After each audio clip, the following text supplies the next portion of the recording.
गर्भ की शुद्धि संस्कारों से होती है,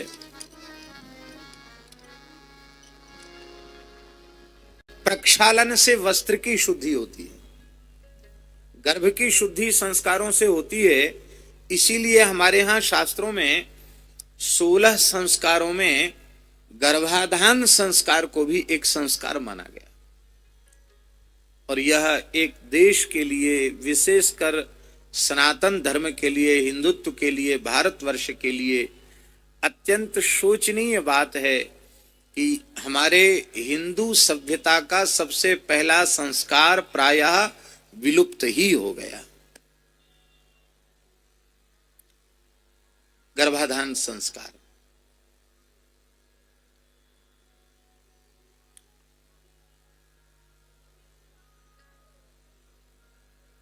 धर्मशास्त्र हमारे जीवन में किस उपयोग में आता है? धर्मशास्त्र हमारे जीवन में इस उपयोग में आता है कि हम अपने जीवन को शास्त्र नियंत्रित बनावें, हम अपने जीवन को धर्म नियंत्रित बनावें। गर्भाधान में भी बहुत विचार है। जन्म का नक्षत्र तो नहीं है, अमावास्या तो नहीं है, पूर्णिमा तो नहीं है, एकादशी तो नहीं है, व्यतिपात संक्रांति तो नहीं है, अमुक नक्षत्र तो नहीं है, अमुक योग तो नहीं है, जो निषिद्ध नक्षत्र हैं, निषिद्ध योग हैं, वह तो नहीं है। इनका विचार किया जाता है। ऋतु स्नान के पश्चात धर्म पत्नी, अधिकृता पत्नी अत्यंत पवित्र होती है। गर्भाधान मुहूर्त, किसी काल में हमारे देश में यह परंपरा रही है कि गर्भाधान के मुहूर्त का निर्देश भी विद्वान कुल गुरु, कुल पुरोहित ही किया करता था। एक समय ऐसा भी था, और उसमें पूरी विधि है। उस विधि में जिस तिथि में, जिस मुहूर्त में गर्भाधान होना है, उस तिथि में श्राद्ध की विधि है, तर्पण की विधि है, पितरों के श्राद्ध की विधि है। और पितरों को श्राद्ध करने के बाद जो मध्यम पिंड है, उस पितरों को लिए दिया गया जो मध्यम पिंड है, उस मध्यम पिंड को आचार्य यजमान पत्नी को देता है, और वो मध्यम पिंड का आग्रहण करके उसे गाय को खिलाती। आग्रहण माने सूंघना, उसको सूंघ करके गाय को खिलाती है। और प्रार्थना की जाती है पितरों से कि हमारी कोख को धन्य करने वाला, हमारे कुल को पवित्र करने वाला और इस धरती की सेवा करने वाला एक जितेंद्रिय, धर्मनिष्ठ, आस्तिक जीव गर्भ में आवे, ये प्रार्थना की जाती है। और उस समय आपको सुनकर आश्चर्य होगा कि आचार्य आशीर्वाद देता है। उस आशीर्वाद के मंत्र का अर्थ है अष्टपुत्रा भवत्वंच सर्वदेव पतिव्रता। आचार्य आशीर्वाद देता है अष्टपुत्रा भव। यजमान पत्नी को आचार्य आशीर्वाद देता है। क्या आशीर्वाद देता है? अष्टपुत्रा भव,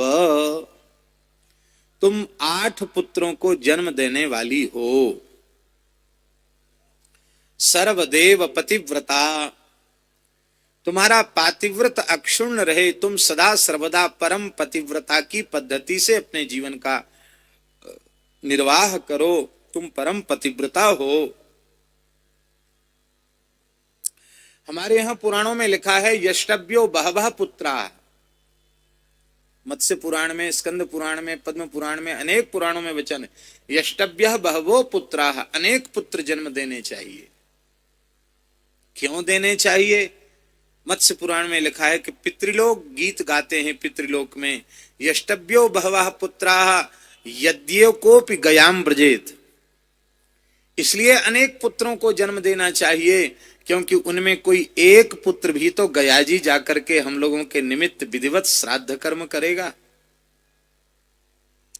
अथवा कोई एक पुत्र ग्रह त्याग करके ब्रह्म चिंतन करता हुआ, निवृत्ति मार्ग को स्वीकार करता हुआ यति स्वरूप ग्रहण करेगा। यति स्वरूप ग्रहण करने की इतनी महिमा क्यों? उसमें से कोई एक यति होगा, अथवा एक कोई महावीर होगा, शूरवीर होगा, अथवा उनमें से एक कोई महान दाता होगा, इसलिए अनेक पुत्रों की कामना की गई है। क्योंकि जननी जने तो भक्त जने, कै दाता कै सूर, और ना ही तो जननी बांझ रहे बिरथा खोवे नूर। अनेक पुत्रों को जन्म देने की बात कही गई। राष्ट्र के सर्वविध अभ्युदय के लिए निवृत्ति निरत संतों का समाज में बाहुल्य सदा सर्वदा बना रहे, यह अत्यंत अत्यंत अपेक्षित है। अब धीरे धीरे ये समस्या आ रही है, धीरे धीरे विरक्त संतों की संख्या धीरे धीरे समाप्त होती चली जा रही है। क्योंकि बहुत अच्छे परिवारों से, जिनमें पवित्र संस्कार मातृकुल पितृकुल से चले आ रहे हैं, ऐसे बहुत अच्छे परिवारों में भी अब इतनी संतान ही नहीं हो रही है कि कोई एक राष्ट्र की सेवा में समर्पित हो जाए, कोई एक धर्म की रक्षा के लिए, धर्म के प्रचार प्रसार के लिए समर्पित हो जाए। अब एक ही है।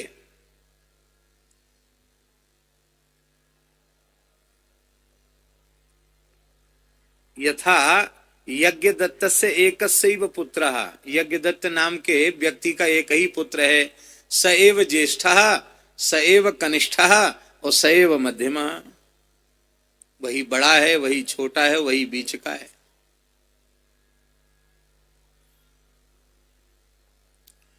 हिंदुओं की संख्या निरंतर घटती चली जा रही है।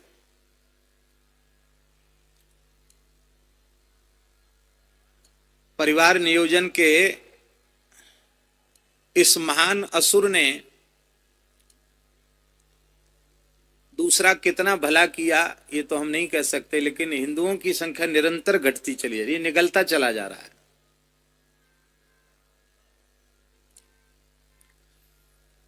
अब एक ही पुत्र होगा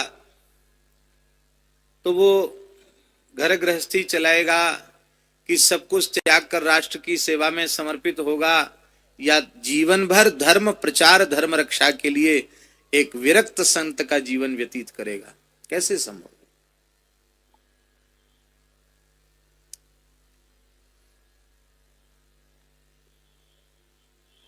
वाराणसी में कुछ लोग, जिन्हें आजकल की भाषा में पत्रकार कहते हैं, बड़े बड़े सब इकट्ठे हुए। जालान जी एक थे वहां के बहुत अच्छे, उन्होंने सबको एकत्रित किया। ऊट पटांग पूछने वाले लोग होते ही हैं। उस समय कुछ ऐसी परिस्थिति भी थी। बोला, महाराज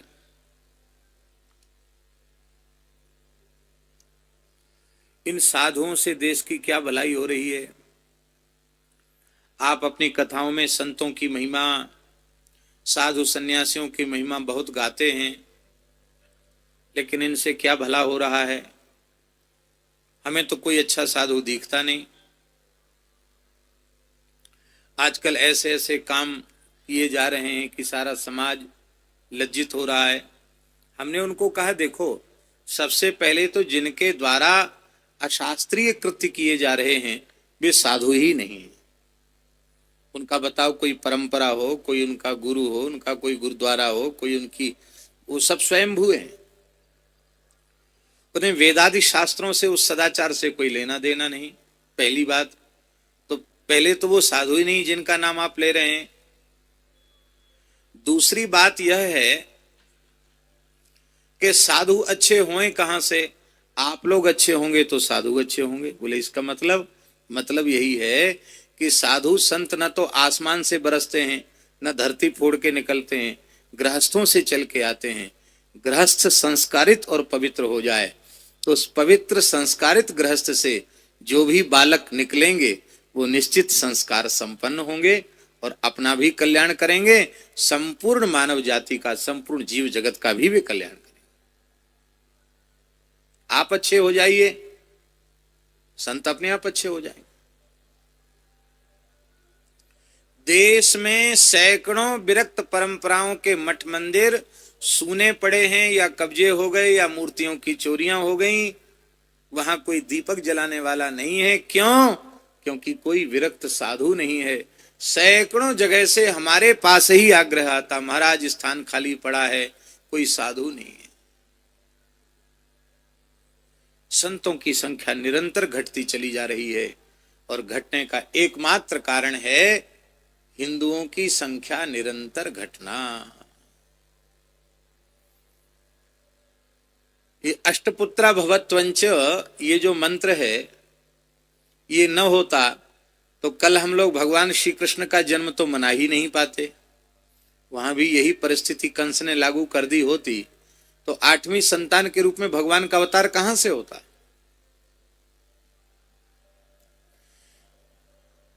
इसलिए इस समय कर्तव्य है कि हम स्वयं संस्कार संपन्न बने और गर्भ से ही बालकों को बहुत अच्छे संस्कार दें, बालिकाओं को अच्छे संस्कार दें। संस्कारित बालक बालिकाओं को जन्म देकर परिवार की, समाज की, राष्ट्र की, सबकी सेवा करें। यही क्रम चलता रहा तो आगे चलकर गृहस्थों से विरक्त संतों को पुत्र की याचना करनी पड़ेगी कि हमको भेंट मत दो, आपको भेंट दे नहीं तो कोई एक बालक दे दो, क्योंकि हमारी परंपरा अब कैसे चलेगी, हमारा संप्रदाय, हमारी परंपरा कैसे चलेगी। ये स्थिति धीरे धीरे इस देश में आ रही है। तो गर्भाधान संस्कार एक अत्यंत पवित्र संस्कार है, और गर्भाधान के बाद सीमंतोन्नयन संस्कार है, फिर निष्क्रमण संस्कार है, और इसके बाद जब प्रसव होता है तो उसके बाद जातकर्म संस्कार है। अब गर्भाधान संस्कार नष्ट हो गया, सीमंतोन्नयन संस्कार नष्ट हो गया, जातकर्म संस्कार भी नष्ट हो गया।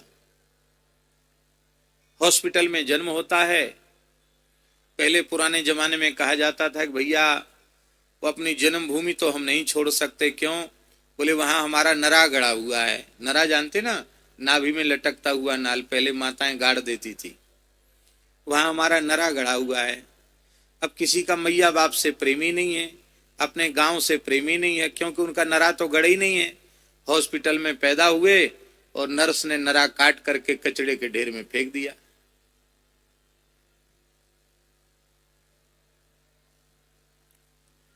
गर्भ की शुद्धि संस्कारों से होती है, इसलिए जातकर्म संस्कार का भी बड़ा महत्व है।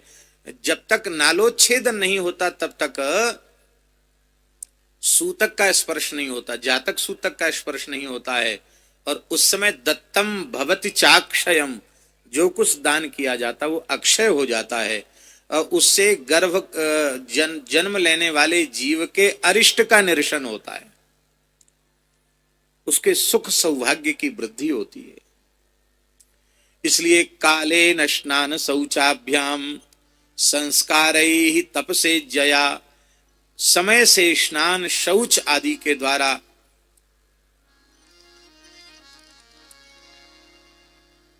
देह की शुद्धि, गर्भ की शुद्धि होती है।